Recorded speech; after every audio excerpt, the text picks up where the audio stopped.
कुछ singers mic पकड़ते ही क्यों खराब गाने लगते हैं। घर पर सिंगिंग बिल्कुल परफेक्ट लगती है, लेकिन जैसे ही माइक हाथ में आता है आवाज़ कांपने लगती है, सांस कंट्रोल नहीं रहती और सिंगिंग खराब हो जाती है। तो बिलीव कीजिए, आपकी आवाज़ खराब नहीं है, असल प्रॉब्लम कुछ और है। क्या आपके साथ भी ऐसा होता है? घर पर आप बहुत अच्छा गाते हैं, लेकिन जैसे ही माइक हाथ में आता है तो आवाज़ कांपने लगती है, सांस कंट्रोल नहीं रहती, लिरिक्स भूल जाते हैं, हाई नोट्स खराब हो जाती है, पिच बदल जाते हैं और फिर लगता है शायद मैं अच्छा सिंगर नहीं हूँ। आप अपना आप सोचते हैं, खुद अपने मन से बातचीत करने लगते हैं कि आप एक अच्छा सिंगर नहीं हैं। लेकिन रुकिए, प्रॉब्लम आपकी आवाज़ नहीं है। आज इस वीडियो में मैं आपको बताऊंगी आखिर क्यों बहुत सारे सिंगर्स माइक पकड़ते ही खराब गाने लगते हैं और सबसे ज़रूरी इस प्रॉब्लम को कैसे ठीक करें। पॉइंट 1, घर और स्टेज में फ़र्क। दोस्तों, घर पर हम रिलैक्स्ड होते हैं, कोई प्रेशर नहीं आता, लेकिन स्टेज या माइक के सामने आते ही ब्रेन सडनली अलर्ट मोड में चला जाता है। बॉडी सोचती है अब लोग मुझे जज करेंगे, यही से टेंशन शुरू होती है। मैं सपना आप सभी का स्वागत करती हूँ लर्न म्यूजिक विद सपना चैनल पर। आप जहाँ से भी मेरे चैनल पर जुड़े हैं, आपसे अनुरोध है कि आप कमेंट में लिखना ना भूलें आप कहाँ से मेरे चैनल पर जुड़े हैं। तो चलिए शुरू करते हैं आज का बहुत ही इंटरेस्टिंग वीडियो। पॉइंट 2, माइक डर बढ़ा देता है। माइक सिर्फ साउंड बढ़ाता नहीं, वो आपकी नर्वसनेस भी बढ़ा देता है, क्योंकि सडनली आपकी आवाज़ लाउड सुनाई देने लगती है और सिंगर ओवर कॉन्शियस हो जाते हैं। पॉइंट 3, ओवर थिंकिंग शुरू हो जाती है। माइक हाथ में आते ही माइंड में थॉट्स आने लगते हैं, कहीं सुर गलत ना हो जाए, लोग क्या सोचेंगे, मेरी आवाज़ पतली लग रही है, अगर लिरिक्स भूल गया तो। यही ओवर थिंकिंग सिंगिंग को डैमेज करती है। पॉइंट 4, ब्रीथिंग बिगड़ जाती है। फियर का सबसे पहला असर ब्रीथिंग पर पड़ता है। सांस छोटी और फास्ट होने लगती है।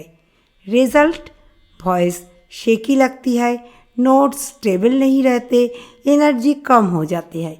इसलिए कॉन्फिडेंट सिंगिंग की शुरुआत ब्रीथिंग से ही होती है। पॉइंट 5, सिंगर ज़्यादा फोर्स लगाने लगता है।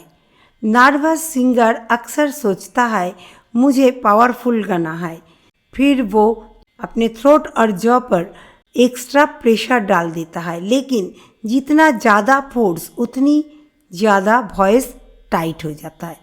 अगर आपका जॉ टाइट हो जाए तो आपका वॉइस भी टाइट हो जाएगा। Point 6, monitoring problem. घर पर आप अपनी नेचुरल वॉइस सुनते हैं, लेकिन माइक और स्पीकर में वॉइस अलग सुनाई देती है। बहुत बिगिनर्स अपनी एम्पलीफाइड वॉइस सुनकर कंफ्यूज हो जाते हैं और उसी समय सिंगिंग कंट्रोल टूटने लगता है। Point 7, audience fear. असल में बहुत लोग सिंगिंग से नहीं, लोगों की रिएक्शन से डरते हैं। यही फियर कॉन्फिडेंस खत्म करता है। याद रखिए, ऑडियंस परफेक्शन नहीं, इमोशन फील कराती है। पॉइंट 8, कराओके का हिडन प्रेशर। कराओके में म्यूजिक नहीं रुकता, आपको उसी फ्लो में गाना पड़ता है, इसलिए बिगिनर्स पैनिक हो जाते हैं। अगर टाइमिंग थोड़ा मिस हुआ तो कॉन्फिडेंस तुरंत गिर जाएगा। पॉइंट 9, कैमरा और माइक दोनों साथ हो तो प्रॉब्लम डबल। आजकल लोग रिकॉर्डिंग भी करते हैं, कैमरा प्लस माइक दोनों देखकर ब्रेन प्रेशर फील करता है और सिंगर नेचुरल नहीं रह पाते। नेक्स्ट पॉइंट, प्रोफेशनल सिंगर्स अलग क्या करते हैं। प्रोफेशनल सिंगर्स भी नर्वस होती है, लेकिन डिफरेंस ये है ये नर्वसनेस को कंट्रोल करना जानते हैं। उनकी तैयारी स्ट्रांग होती है और सबसे इम्पोर्टेंट वे मिस्टेक से डरते नहीं। पॉइंट 11, इस प्रॉब्लम को कैसे ठीक करें। Solution 1, daily mic practice. रोज 5 मिनट माइक या ईयरफोन माइक लेकर प्रैक्टिस करें। ब्रेन धीरे धीरे कंफर्टेबल हो जाएगा। Solution 2, record yourself. अपनी रिकॉर्डिंग सुनिए, खुद का रिकॉर्डिंग खुद सुनिए। शुरू में ऑकवर्ड लगेगा लेकिन यही कॉन्फिडेंस बिल्ड करता है। सॉल्यूशन 3, स्मॉल ऑडियंस से स्टार्ट करें। पहले 1-2 लोगों के सामने गाइए, धीरे धीरे ऑडियंस बढ़ाइए। कॉन्फिडेंस स्टेप बाय स्टेप बनता है। Solution 4, breathing control.